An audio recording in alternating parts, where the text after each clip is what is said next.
What's up, everybody? Welcome back to Rams Project, man. I've been gone for like a week. I had some mysterious illness come and sneak up and grab me last week, and man, I was out. I was in the bed with a fever for a few days, body aches. I was worth nothing, and man, it was a rough week last week. So still getting through that and working through that with nasal congestion, ear congestion, and all that other stuff. And then as I'm working the day, I decided to get some black eye thing going on. So, yeah, it's it's been a stellar week.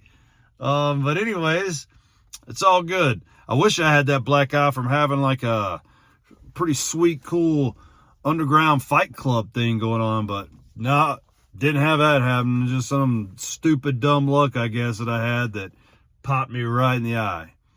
But anyways, I'll go on looking like some, I don't know, weird Egyptian diva. All right, let's go.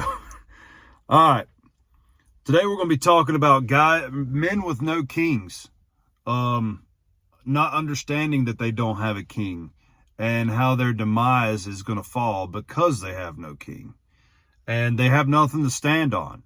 Why they have an opinion, why they think anything's right, I don't know, but they do. And it's the arrogance inside their own head that makes them feel that they're that way. But anyways, we're going to get into Judges 21-25. And this is important so you can understand the next video that's going to be coming about taxes, since it's tax season. So we're going to dive into both of those so that we're doing the correct thing in our lives. And we're not living just horrible lives that have no meaning, that are not bringing any type of fruit, that is not building up other people or doing any of that. We're going to dive into this. So, in Judges 21-25, in those days there was no king in Israel. Everyone did what was right in their own eyes. Man, feels a lot like some other time that we know of, right? That the king here is pretty weak. We literally don't live like we have a king. In America, we got like this pretty awesome thing that was created, right? Of we the people, and that the government was supposed to be subservient to us, and we were supposed to be kings. Well, that only works with a moral people. If we don't have a moral people, it's not going to work. Now, how do we become moral people? How do we have that moral life and moral system to where we can have a good outcome from this great experiment we call America, right? Well, what we need to do is we need to have a king. No matter what you're doing in your life, you're going to have a king. Whether it's addiction, whether it's TV, whether it's the people in your life that are around you, whether that's the Black Mirror that I'm talking into right now, or your hobbies, whatever it is, you're going to find your king. And you're going to serve it. It could be money, power, all those things. A lot of men fall into those. Or you can seek out your one true king. You can find the true king. And it's awesome when you find him. All right?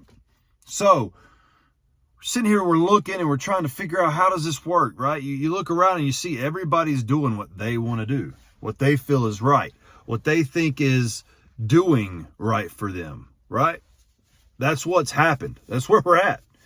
You know, people are living like whatever they think is working. Well, guess what? That doesn't work. That doesn't work at all because you have no moral standing. You have nothing to stand on. Because when somebody comes along with a better idea, guess what? They're above you, right? And guess what? At some point, somebody's going to come along with a better idea than that person, and they're going to be above that person. And so the moral standing is never there because we're creating it. Well, as us being created, the created beings, we cannot come up with the moral standard, right? The Creator has to come up with the moral standard. You catching on? So how can we that supposedly don't have a king in this nation, how can we have a king? How are we doing this the wrong way right now? And how can we do it the right way? Well, we've got to be morally right. And to be morally right, you have to have a good morality above you that you look at as moral, right? Well, you can't make that up. That has to be something that's there. And that's God, right? That is the true king. The one true king is the one triune God. That's the bottom line. And you learn the morals from that God, and that's what you live by. You can't make it up. You can't do it how you want to do it. It's already written there, and you have to change yourself to fit it, right? It can't change it to fit you.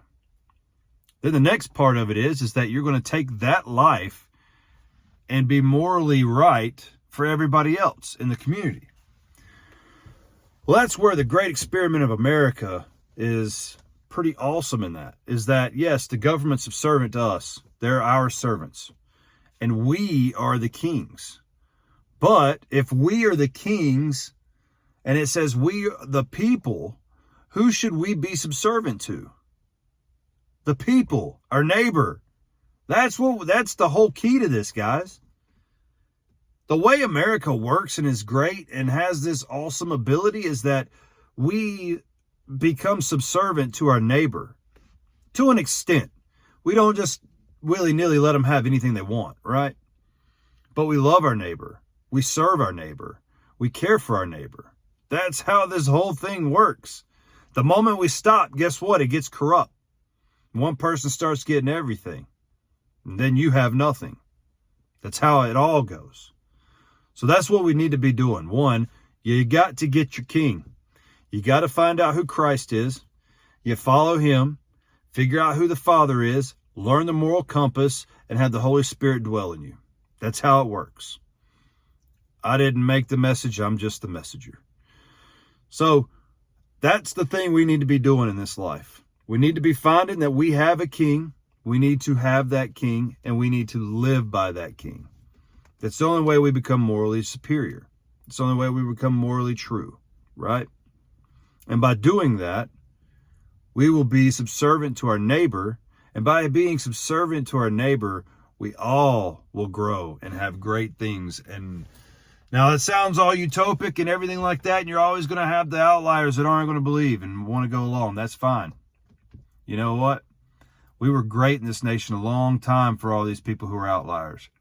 But the problem is that we've got too many people now that don't even have a king, that don't even believe in a God, that are either deists or atheists or agnostics. And it's our faults as men and as Christian men for not telling more people about Christ, so that, and quit being shamed by this world that tries to tell them that Christ isn't it, then they don't want to hear it. No, don't feel shame in that. Go boldly. Christ says if you don't show shame in him, he won't show shame in you. All right? All right. Well, take that. Like always, put that quiver or that arrow in your quiver and go to work. All right? Carry it out. Plan of the day. All right, guys. Well, I appreciate your time. Go on, like and subscribe. Let everybody know about this, man. We've got to grow this stuff to where people are understanding and knowing what is coming. Because the storm that's going to come is going to be bad. And we need to equip the men around us so that we're able to have a nation left. And that's what we're here for. That's what we're doing. All right. Check out the Patreon. Go down there. Hopefully some members will show up soon and we'll be able to grow this thing even bigger. And we're able to start crazy stuff that's coming up in the future. All right, guys. That's all I got for today. It's my end of my period of instruction. And I'm always Oscar Mike.